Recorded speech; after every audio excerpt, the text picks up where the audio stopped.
today I have a review for you on all the Maybelline brow products that I picked up in Asia. So I hauled these recently in my Maybelline and L'Oreal haul from Asia, and I believe that most of these are exclusive to Asia, especially the color shade. I know that Maybelline has released specifically this one in Canada and in North America, and I believe they do have a brow product. I'm not sure how similar it is to this one, and I'm not sure if they have a pencil, but overall these colors are exclusive to Asia, and Maybelline has similar products here in North America, but maybe not exactly the same. But I thought I would do a review for you on these ones, and then maybe pick up the North American ones and then do a comparison maybe in the future, just to see how they are, see how they compare, see if the Asian ones are better than the North American ones or vice versa, because I know that I'm interested in Maybelline and big North American drugstore brands releasing things in other countries and to just see how they compare. So as I said, the color that I picked up in all of these is exclusive to Asia. I picked them all up in the shade BR-1, which I believe is directed at more of like really dark brown or black hair, so it has more of like an ashy tone to it, and it has more of like almost like a green undertone to it almost, which is something more I'm looking for. I mean, obviously I don't want green eyebrows, but in general sometimes I find that the North American products, especially for someone who is fair like me, is a lot more orange tone in my eyebrows, and that's not what I'm looking for in my eyebrows. I don't want an orange tone. I want more of like a neutral or ashy tone. So when you go for something that's more of like a green undertone to it, has more of like an ashy feel to it. So to talk about this one first, which is also something that is released in North America and I've done a review on it, this is called the Fashion Brow Ultra Soft Precision, and it's one of those ones that has the pencil on one end that has a twist up pencil, and then on the other side it has a twist powder to it. So it's like a sponge, a pointed sponge applicator, and you actually twist the product into it, and the product is in the cap, and this sponge should pick up the product as it goes. So I've done a review on this before. This is a product that I felt sort of mediocre about. I like the pencil, but I felt like the outside of the pencil was almost too thick and it got in the way of lining my brows. And it's almost like I needed to have the product out so far to feel comfortable with using it, because the outside of the pencil is so large that it just felt weird to have it so close, and I couldn't really see where I was going, that it almost like it would crack the pencil and I would lose product. So it's not something that was my favorite, but the product itself goes on really nicely and it's really nice and creamy and pigmented. So I do like the pencil, but it's just not my favorite pencil. It kind of can get in the way, but it's nice for a product on the run, especially if you're looking for something that has a powder in it as well.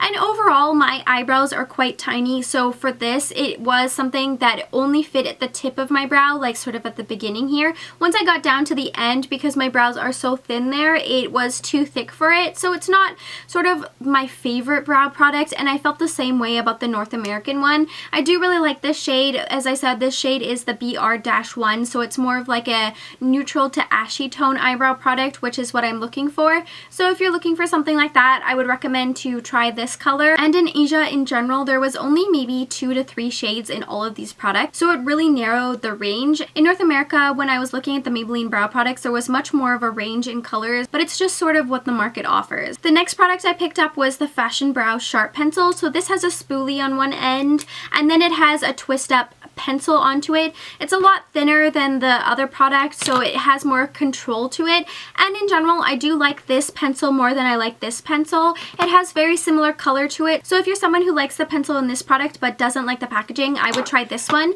The only thing that I'm concerned about for this is there's actually no cap, so the product is kind of left out in the air at all times, so I'm wondering if that means that it's going to dry out faster and make it harder to apply. But overall, I've had this for a few months now and I haven't found any difference in the way you apply it. And I do like the fact that in both of these pencils you can scroll up and scroll down the product. In some other brow pencils that I have, specifically the ColourPop one, you can't scroll up and scroll down, you can only go up, which is kind of annoying, especially if you put out too much product. I have them all swatched right here. I will say that these two products, both pencils, the one with the powder and the one without the powder, are very similar in color. Overall, I feel like the pencil by itself goes on a lot creamier than the pencil that is in this one with the powder. It felt like it was really dry and I needed to use a lot of effort to make it apply to my hand, but I never felt like that was the case to my eyebrows. I feel like because the hairs are on your eyebrows, it kind of really helps apply the product, and I didn't feel like I needed to use as much pressure as I did on my hand. And then the last brow product I have from Maybelline is the Fashion Brow. This is just a brow powder, so it comes with a little brush in it, which I don't use, and then it has 2 powders and colored wax. The colored wax is actually my favorite product out of all of of these because I feel like the powders can either be a little bit too green or a little bit too orange. I mean, I guess you could mix them and get a custom color, but I feel like this middle shade is slightly too green, which I hope you can pick up in camera. And then this one over here is slightly too orange, but I feel like they would probably even themselves out.